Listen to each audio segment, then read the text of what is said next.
महाराष्ट्र राज्य परिवहन महामंडळानं आपला आर्थिक संकटात रुतलेला चाक बाहेर काढण्यासाठी हालचाली सुरू केल्या आहेत। एसटी महामंडळानं नुकतीच एक श्वेतपत्रिका जाहीर केली आहे। त्यात सध्याच्या आर्थिक स्थितीची मांडणी करण्यात आली आहे आणि त्यासोबतच संभाव्य उपाय योजनांची रूपरेषाही ठरवण्यात आली आहे।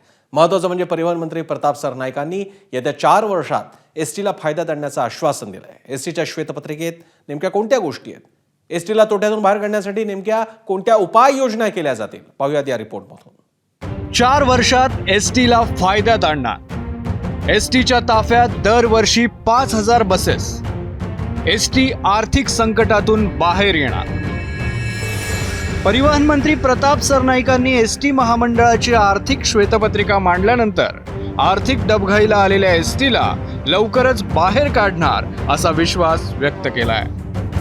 एसटी महामंडळ मी असं म्हणणार नाही, ओव्हर कॉन्फिडन्स नाही की हे फायद्यात घेऊन जाईल, परंतु तोट्यात मात्र काही वर्षात राहणार नाही। पुढल्या 3 ते 4 वर्षामध्ये याचा विश्वास मला आहे आणि ती माहिती देण्याकरता आणि वस्तुस्थिती काय आहे, कारण शेवटी झाकलेली मूठ काही ना काही माध्यमातून उघडावी लागते। ती मूठ आम्ही पूर्णपणे उघडलेली आहे, काय वस्तुस्थिती आहे ही तुमच्या कानावर घातलेली आहे।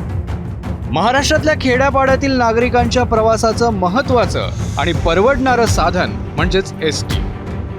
पण गेली अनेक वर्ष एसटीचा कारभार प्रचंड तोट्यात चाललाय आणि म्हणूनच एसटी महामंडळाची आर्थिक स्थिती समजून घेण्यासाठी एप्रिल महिन्यात परिवहन मंत्र्यांकडून श्वेतपत्रिका काढण्याचे आदेश देण्यात आले होते।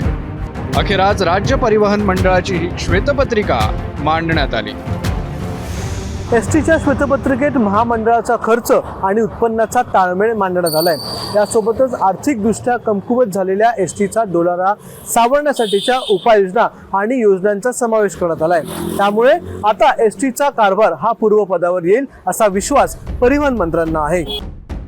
दरम्यान या श्वेतपत्रिकेत एसटी तोट्यात का गेली याची कारणं समोर आली आहेत। एसटी बसेसची कमतरता, अनेक वर्षांपासून चालत असलेल्या जुन्या बसेस, अनिवार्य आणि तोट्यातील चलन, अनियमित भाडेवाढ आणि अवैध वाहतूक अशा अनेक कारणांमुळे एसटीचं चाक गाळात रुतलं।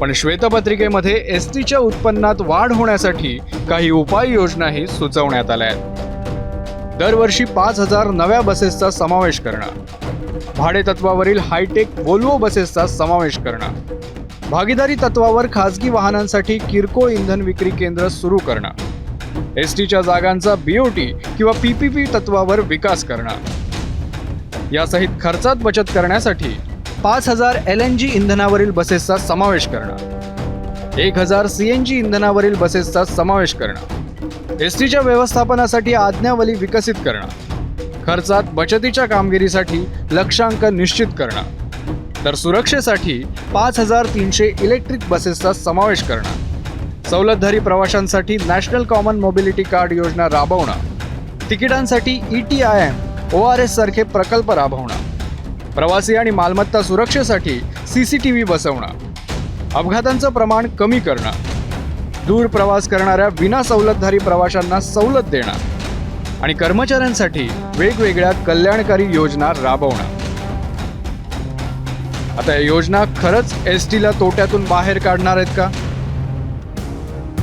गेल्या 45 वर्षातली फक्त 8 वर्ष एसटी नफ्यात राहिली। ही बाब परिवहन मंत्र्यांनी अधोरेखित केली। पण आधीच्या राजकारणात शिरणार नसून एसटीला तोट्यातून बाहेर काढणं हेच आपलं ध्येय असल्याचं सरनाईकांनी म्हटलंय।